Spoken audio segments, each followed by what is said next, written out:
Hey everybody out there in YouTube land, this is Will the Dragon Whisperer, this is Thor, and this is another video for the channel.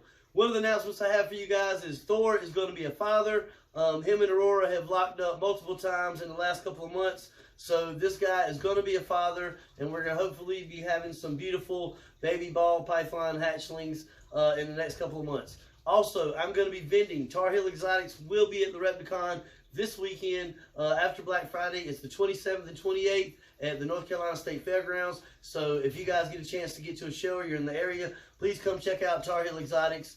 I'm going to be posting a picture in the video too of my sign and my setup so you guys know what to look for and some of the animals we're going to be having available. And also, big shout out to ODGC's Exotics. Our dad's gone crazy exotics. ODGC, that is the guy that I get my ASFs and my feeders for my ball pythons and some of my animals. And we're going to be going over ASFs in this video. I'm going to show you guys my rat rack, and we're going to go over some of the things about breeding and taking care of ASFs.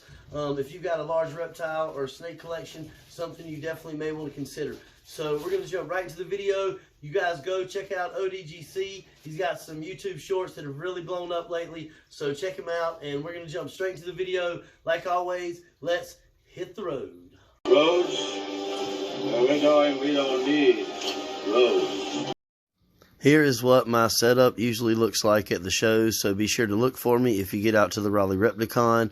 And I plan on having some beautiful ball pythons, some crested geckos, a really nice male breeder leopard gecko, and some beautiful bearded dragons, including a hypo leatherback zero. Now, if you guys have large snake, ball python collections, or lizards or monitors are going to eat a lot of rodents, you definitely want to entertain the idea of breeding some type of rodent.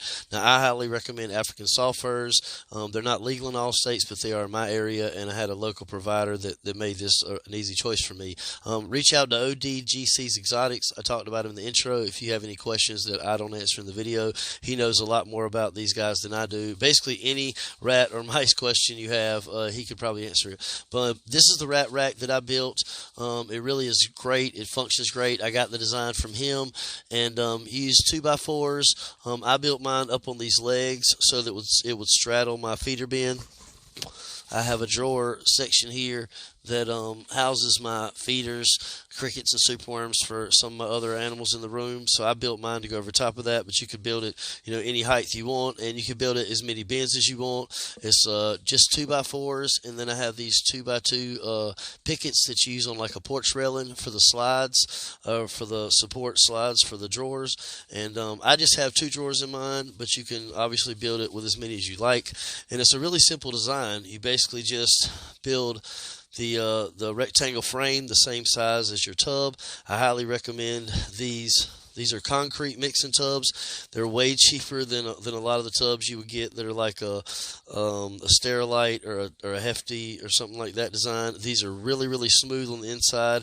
They don't give the rats any place to nibble on or any purchase to bite and chew.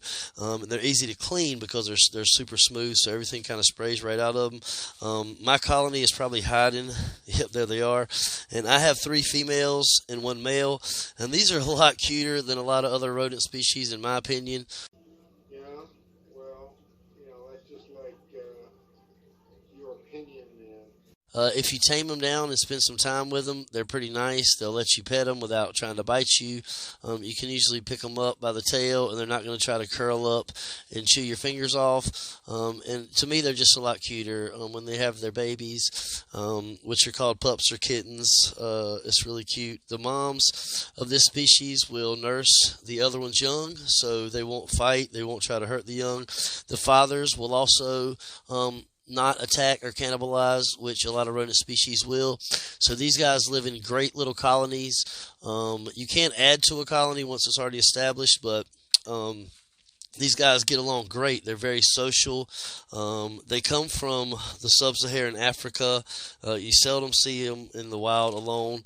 And one of the also great things about this species is I have them basically in the corner of my reptile room here, but they have little to no smell at all, and they make no sound. Like, I never hear these guys squeaking or chirping.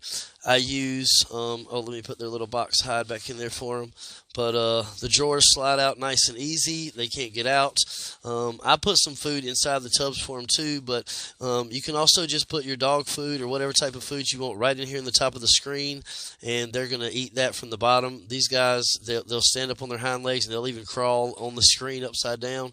And then you just use water bottles like you'd use for a hamster or something, and you just cut really small little squares. Hard to see there. There you can see that one. And just put the water bottle in those little small squares you've cut, and they're going to drink out of those. Just check them every now and then. So it's a really easy, cheap setup. It's a really easy way to breed them. When the moms have the babies, they're going to help take care of them.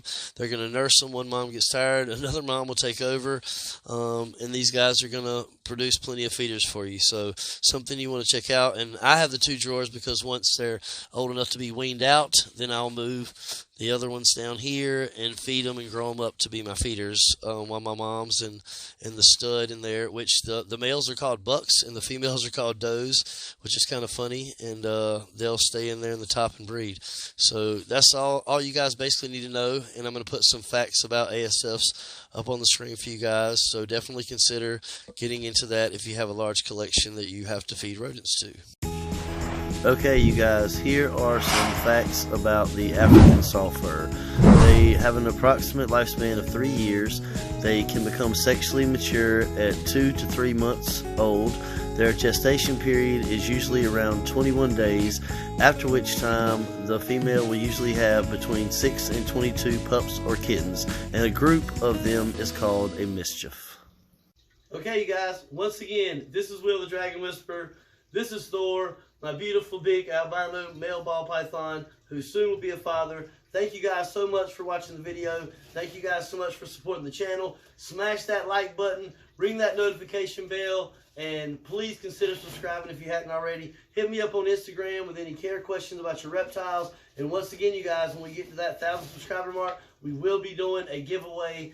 And we're going to have some announcements about that real soon. As soon as we hit the 800 subscriber mark, we're going to make an announcement about that giveaway. So hope you guys will continue to support the channel. This is the Dragon Whisperer, and I'm out.